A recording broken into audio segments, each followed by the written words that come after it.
ദുബായിൽ ആകാശ ടാക്സികളിൽ പറക്കാനൊരുങ്ങുന്നവർക്ക് പ്രതീക്ഷയേകി പരീക്ഷണ പറക്കലുകൾ പൂർത്തിയായി.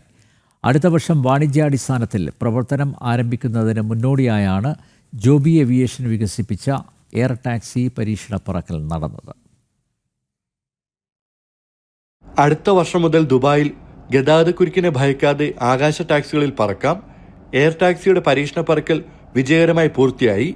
ഇതോടെ വൈദ്യുത എയർ ടാക്സി ലോകത്താദ്യമായി വാണിജ്യാടിസ്ഥാനത്തിൽ സേവനം ആരംഭിക്കുന്ന നഗരമായി ദുബായ് മാറും. US ആസ്ഥാനമായുള്ള ജോബി ഏവിയേഷൻ എന്ന കമ്പനിയാണ് പദ്ധതിയുടെ ഭാഗമായി പരീക്ഷണ പറക്കലുകൾ പൂർത്തിയാക്കിയത്.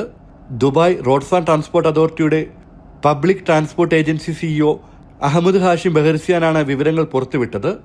ഒരു പൈലറ്റിനും 4 യാത്രക്കാർക്കും 320 കിലോമീറ്റർ വേഗതയിൽ എയർ ടാക്സിയിൽ സഞ്ചരിക്കാൻ കഴിയും.